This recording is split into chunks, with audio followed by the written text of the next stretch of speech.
Nah, ini ada dua buah benda bermuatan sama saling tolak menolak dengan gaya tolak 10 Newton. Hitunglah gaya tolaknya jika jarak benda menjadi 2 kali lipat. Oke. Jadi ini kita karena ya membandingkan dua case. Pertama gayanya 10. Nah, kalau jarak benda jadi 2 kali lipat, gayanya sekarang jadi berapa ya? Bukan 10 lagi kan?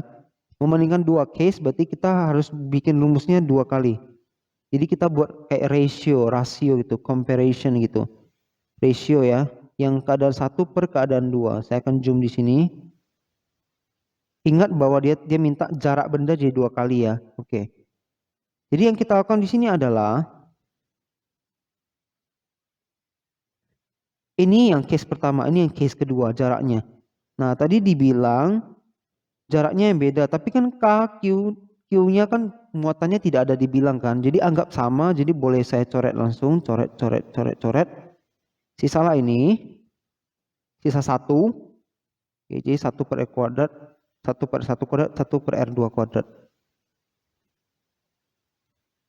Nah, perhatikan bahwa juga F1, F2, R1, R2 ini saya bedakan namanya. R ini untuk yang case pertama, ini case kedua. Nah, setelah itu ingat di pelajaran matematika bahwa kalau ada fraction atau pecahan bagi fraction lain atau pecahan lain, maka akan menjadi apa? Kebalikannya. Artinya ini nanti di atas, ini di bawah ya, ingat itu. Jadinya R2 kuadrat per R1 kuadrat. Nah, saya terus ini walaupun tanda panah ke kanan ini untuk soal B ya. Nanti kita bahas. Kita langsung ke bawah terus. Nah, di sini sudah selesai masalah tadi K, Q, Q sudah dicoret habis. Tinggallah R2-nya. Tadi ini adalah jarak di case kedua kan. Nah, tadi sekali lagi kita ingat soalnya. Jarak di case kedua adalah menjadi 2 kali lipat. Artinya dia adalah 2R1. Di situ bisa ngerti kita melakukan namanya substitution. Jadi R2 kita ganti jadi 2R1. Oke, kemudian kita kerjakan. 2R1 di kuadrat, berarti 2 di kuadrat dulu 4. Kemudian R1 di kuadrat jadi R1 kuadrat. Nah, sama-sama R1 kuadrat, boleh coret, coret jadi sisa 4. Maka yang saya lakukan adalah saya cross multiplication, tapi ini yang pindah ke sini jadi 4F2. Nah, kita mau tahu gayanya setelah di keadaan akhir kan, di case kedua kan, berarti kita mau cari F2. Jadinya 4-nya kita pindah lagi ke kiri, jadinya 1/4, 1/4 F1. Jadi saya langsung tulis ulang dengan rapi, F2 sama dengan 1/4 F1. Selesai, tetapi karena dia ada kasih tahu jarak gayanya awal-awal tuh 10 di sini, maka kita jangan stop di sini. F1-nya boleh kita ganti 10, jadinya 1/4 kali 10 2,5. Nah, case kedua sama pertanyaannya, hanya jaraknya menjadi setengah kali. That's why saya skip part ini. Dan yang penting inilah rumus untuk mencari ya gayanya berubahnya jadi apa kalau jaraknya berubah. Langsung KQQ-nya langsung matikan.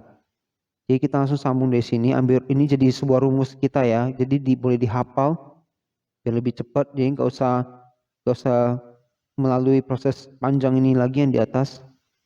Nah, kali ini R2-nya bukan 2R1 lagi, bukan ini. Tapi kan dia jadi setengah kan jaraknya kan. Berarti jadi setengah R1. So, let's do this. So, setengah dikuadrat dulu, 1/4. And then R1 jadi R1 kuadrat, boleh dicoret. Setelah dicoret, habis F2-nya saya pindah ke sini jadi 1/4 F2. Tapi kita mau cari F2. 1/4 pindah, jadi 4. Jadi 1/4 jadi 4. So, F2 adalah 4 F1. Nah, saya tulis ulang begini cantik. Nah, F1 tadi 10 ya, berarti 4 kali 10, 40. Terakhir, pertanyaan C. Jika gaya listrik menjadi 90 Newton, berapakah jarak sekarang? Nah,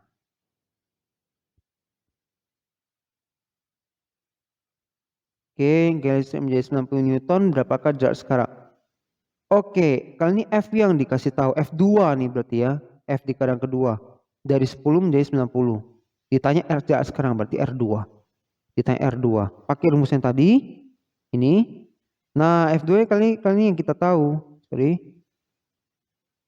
Kali ini F2-nya yang kita tahu. Kita mau cari R2.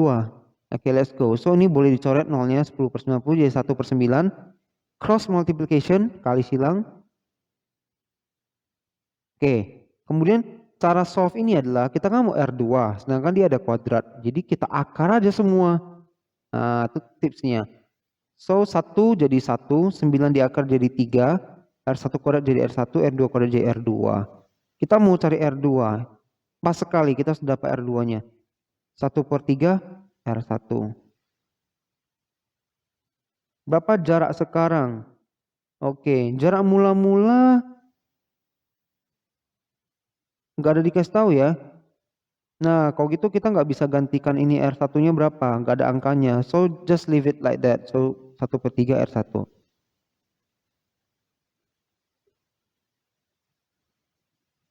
Nah, untuk ini, dua buah benda bermuatan sama saling tolak menolak dengan gaya 20 Newton. Hitunglah gaya tolaknya jika muatan benda menjadi 2 kali lipat.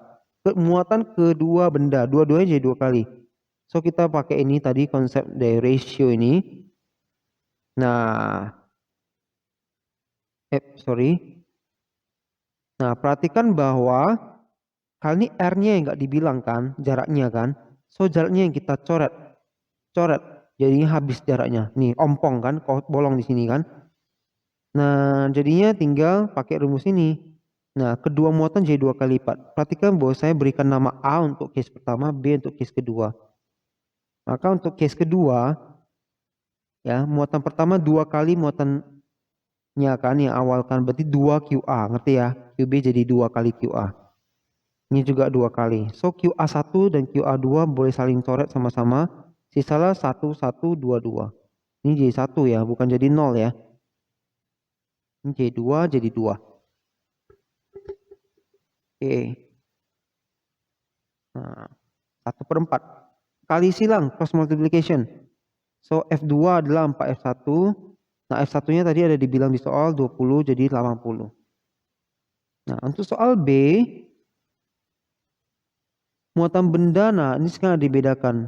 Benda pertama 2 kali lipat, benar sesuai ini, sama. Tapi muatan kedua jadi 3 kali lipat.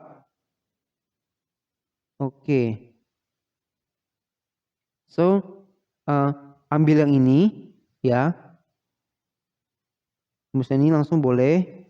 Nah, jadi ini jadi 2 kali lipat, jadi 3 kali lipat. Itu aja bedanya sih. Jadi 1 kali 1 per 2 kali 3, 1/6. Maka kali silang 6F1. Selesai. Saya. Nah, cuma di sini ini memang jawabannya kurang sesuai. Ini ada ditanya R-nya juga jadi 6 kali semula nih. Harusnya ada R-nya juga ya. Oh, sorry. Harusnya ada hitung R-nya. Oke lah. Nanti kita bisa bahas di yang berikutnya. Anggap saja soal B, berarti ini jaraknya yang 6 kali semula ini nggak ada ya. Berarti anggap soal B hanya muatan benda pertama menjadi 2 kali lipat, muatan benda kedua menjadi 3 kali lipat. Itu aja, selesai. Oke, jaraknya anggap tetap sama. Nah, kemudian ada soal terakhir. Muatan berjarak 3 cm di sebelah kiri, muatan B. Oke, ini. Muatan A 3 cm di sebelah kiri muatan B. Dan muatan C 9 cm di samping kanan muatan B. Nah, jadi ini bedanya apa? Yang tadi kan hanya antara 2 benda. Ini ada 3 benda. Dia tanya, besar dan arah gaya kolom yang dialami muatan B adalah. Yang dialami B ini ada gayanya dari mana? Efek dari A, makanya saya gambarkan tanda panah. Artinya dari A ada gaya efeknya ke B. Dari C pun ada gaya yang berefek ke B. Oke. Maka gaya listrik yang dialami B itu ada 2. Dari A saya namakan FBA, artinya F gaya yang dialami B dari A. Ini gaya yang dialami B didapat dari C. Nah, kenapa saya kurang? Karena arah gayanya berlawanan. Berlawanan. Yang satu ke kanan, satu ke kiri. Nanti ada case yang sama-sama misalnya dia satu arah, sama-sama ke kanan atau sama-sama ke kiri. Nah, itu baru ditambah. Oke, rumusnya ini ada. Kemudian yang di sini saya lakukan adalah saya boleh tarik K duluan. K-nya ditarik keluar. Kan? Ya, bisa ya? Udah belajar di matematika kan? Ya boleh, ikuti saja. Jadi tinggal dimasukkan nilai QA, QB, QA. Tadi udah dikasih tahu soal semua. Muatan benda B itu adalah 3 mikro, berarti 3 kali 4 minus negatif 6. Yang A 3 mikro juga, yang C 27 mikro. Kemudian jaraknya tadi 3 kali 10 pangkat negatif 2 untuk yang ini. Jarak BA, jarak BC ini 9, makanya 9.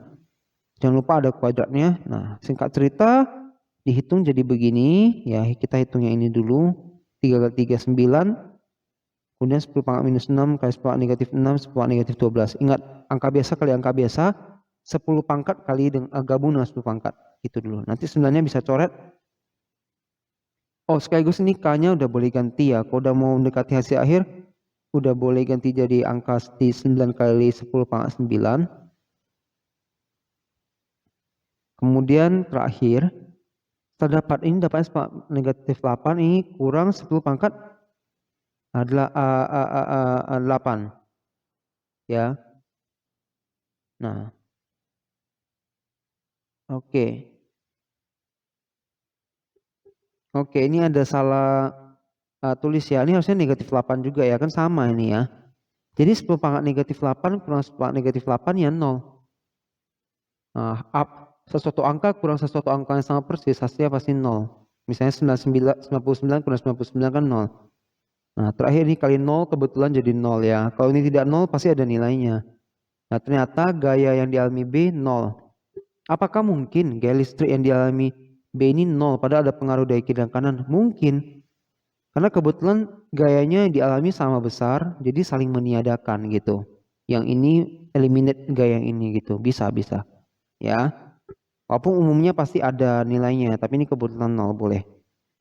Nah, itu dia untuk yang pembahasan soal hukum soal Coulomb ini ya.